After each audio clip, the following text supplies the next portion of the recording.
샬롬. 2023년도 이제 이틀 후면 마지막입니다. 한 해 동안 어떻게 보내셨어요? 저는 2023년 송구영신 예배 때 헌금을 하면서 기도 제목을 써서 사진을 찍어 두었는데, 기도의 제목이 간증의 제목으로 바뀐 것도 있고 아직 여전히 기도 제목으로 남아 있는 것도 여전히 있더라고요. 하지만 아쉽지 않습니다. 왜냐하면 여전히 하나님은 성실히 그 약속을 지키시기 위해 일하실 것이고, 나의 기도 제목이 나의 욕망 성취가 아니라면 하나님께서는 반드시 응답하실 것을 믿고 있기 때문입니다. 그러니 이틀뿐인 2023년 다시 한번 한 해를 돌아보며 삶을 정리하셨으면 좋겠습니다. 그리고 다시 시작될 우리의 새날 2024년을 소망하며 나의 간절한 기대와 소망을 가지고 우리 맞이하길 원합니다. 해마다 미국 유명 사전 출판사 메리엄 웨스터는 올해의 영어 단어로 에센틱을 선정하였습니다.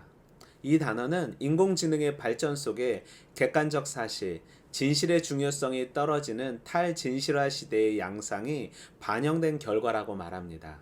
사전은 에센틱이라는 단어의 해석으로 거짓이나 모방이 아닌 진짜의, 실제의 자신의 인격이나 정신, 원본과 동일한 방식으로 만들어지거나 수행된 등으로 의미가 해석됩니다. 결론은 진짜라는 의미입니다. 우리는 2023년을 보내면서 AI, 인공지능, 챗 GPT의 발전으로 인해 진실성의 위기를 목도하게 되었습니다. 특별히 대학교 교수님들은 학생들이 진짜 자신의 능력으로 논문을 썼는지 눈으로 보면서도 믿지 못하는 사회가 되었다고 말합니다. 지금껏 우리 시대는 신앙은 미신적이고 과학은 믿을만하다는 생각으로 과학 이성주의의 시대를 살아가고 있었습니다. 하지만 요즘 돌아가는 상황을 보면 무엇을 믿어야 할지 혼란스러운 상황이 많아지는 것 같습니다. 진짜인 줄 알고 달려갔는데 알고 봤더니 꽝인 것이지요. 여러분은 어떠세요? 무엇을 기준으로 정보를 신뢰하시나요? 혹시 내가 붙들고 있는 믿음이 한쪽으로 치우쳐 있지는 않으세요? 이제 더 이상 다수가 옳다고 말해도 믿지 못하는 시대가 되었습니다. 그래서 우리가 여지껏 믿었던 통계를 믿지 않게 되었습니다. 그렇다면 2023년을 마무리하고 2024년을 준비하는 우리에게 필요한 것은 무엇일까요? 너무나도 쉬우면서 어려운 바로 믿음입니다. 그렇다면 성경 66권 중 믿음장이라고 말하는 히브리서 11장을 한번 보겠습니다. 우리 1절부터 2절인데요. 믿음은 바라는 것들의 실상이요 보이지 않는 것들의 증거니 선진들이 이로써 증거를 얻었느니라. 아멘. 히브리 기자는 믿음이 허상이 아닌 실상임을 말합니다. 믿음은 잡히지도 않고 그려지지도 않습니다. 그래서 히브리 기자는 믿음의 삶이 어떤 삶인지 성경 속 인물들의 다양한 헌신과 모습 속에서 믿음의 모습을 설명합니다. 그리고 단호히 말합니다. 믿음은 허상이 아닌 믿음은 실상이며 증거라고요. 여기서 실상이라는 말은 헬라어로 히포스타시스라는 말로 그 자체가 실체로서 존재하는 것을 가리키는 것이 아니라 믿음으로 실체화된 것을 가리킨다고 말합니다. 좀 더 쉽게 말해 물리적인 증거로서는 확인할 수 없지만 어떤 실체가 있다는 것을 확신함으로 발견할 수 있다는 것입니다. 좀 더 쉽게 사랑이라는 감정 어떠세요? 어떻게 증명할 수 있나요? 사랑이라는 단어도 사람마다 다르게 느껴지는 것 같더라고요. 어떤 이는 선물을 받을 때, 또 나를 위해 헌신할 때, 또한 시간을 함께 보내고 스킨십을 할 때, 사람마다 사랑을 받고 느끼는 것이 다른 것 같습니다. 하지만 사랑은 눈에 보이지 않더라도 사랑하고 사랑받는다는 이런 표현들을 통하여서 증거가 되는 것이지요. 믿음은 바라는 것, 소망하는 것들의 실상이요, 보이지 않는 것들의 증거입니다. 믿음은 하나님의 약속에 대한 소망에 의해 결정됩니다. 그러니 우리의 믿음이 하나님에 대한 약속이 아닌 나의 욕망과 욕심에 국한된다면 우리의 믿음은 허상이 될 것이라는 말입니다. 믿음은 소망을 붙잡는 힘이고요. 소망은 하나님께서 주시는 꿈인 것이지요. 그렇다면 왜 믿음의 조상 아브라함이 믿음의 조상이 되었을까요? 그는 순종함으로 장래의 유업으로 받을 땅에 나아갔기 때문입니다. 그러니 믿음은 순종과 동반함을 우리가 반드시 기억해야 합니다. 순종이 없는 믿음은 허상일 것입니다. 믿음이란 순종이 동반되어 삶의 고백이 있는 삶입니다. 그래서 히브리서 11장을 보면 믿음으로 선진들은 살았고 세상은 그들에게 가치가 없었기에 그들은 하나님께서 주시는 소망을 붙잡고 순종함으로 믿음의 행보를 걸을 수 있었던 것입니다. 그렇다면 눈으로 보고 귀로 들어도 믿지 못하는 세상에서 성도는 어떻게 살아가야 할까요? 무엇을 붙잡아야 우리는 이 세상이 감당하지 못하는 삶을 살아갈 수 있을까요? 믿음의 조상 아브라함의 삶 중 가장 큰 위기는 언제라고 생각하세요? 자신의 친척 아비집을 떠난 순간, 롯과 헤어졌던 순간, 아내를 누이라고 속인 순간, 저는 100세에 얻은 독자 이삭을 모리아산에 바치라는 음성을 들었던 순간인 것 같습니다.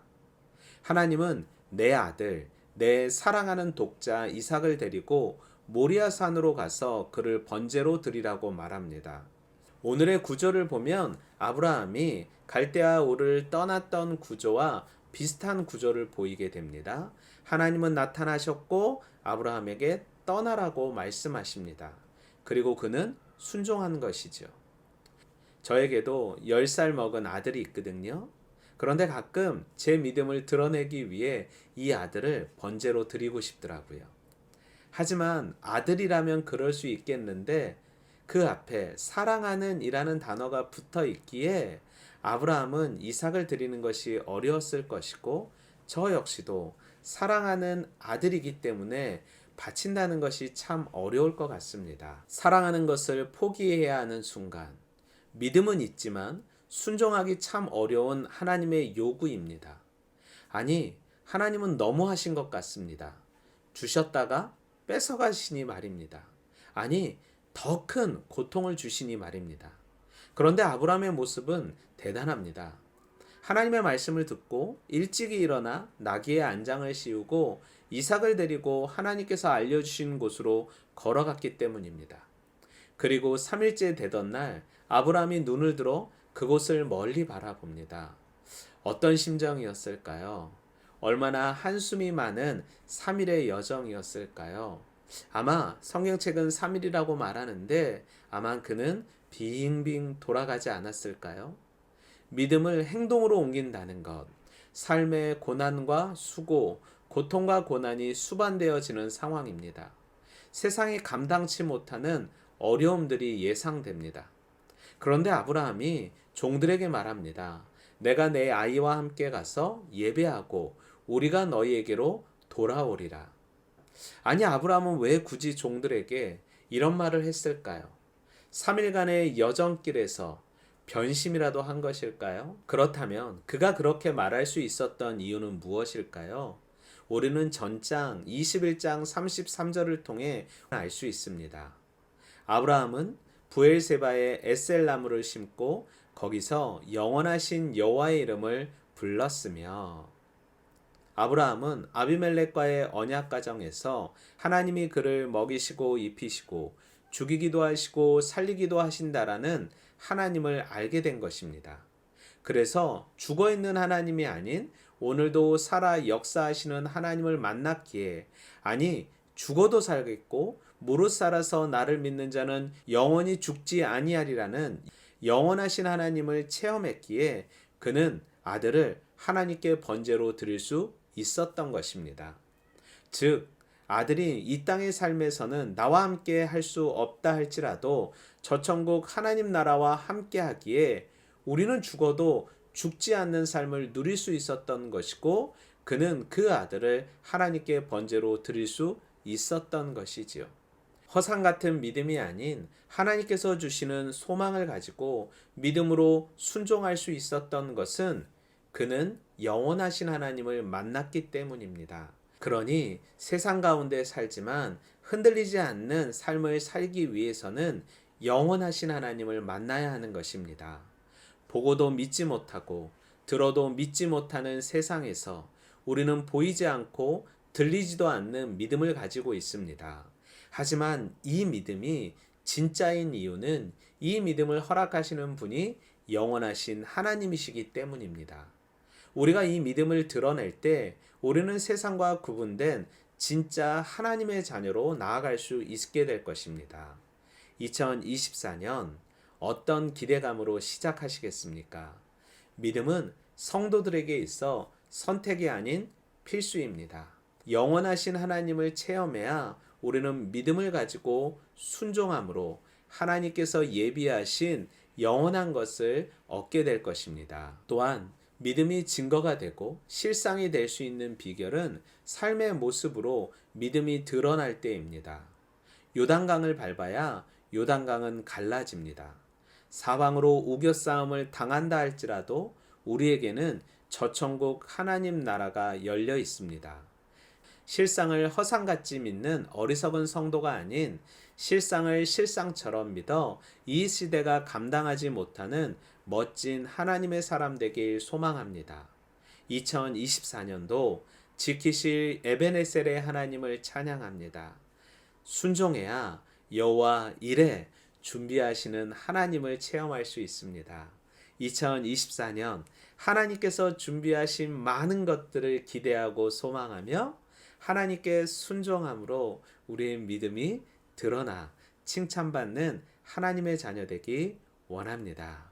2023년 수고하셨습니다. 2024년 화이팅! 함께 달려가시죠. 샬롬.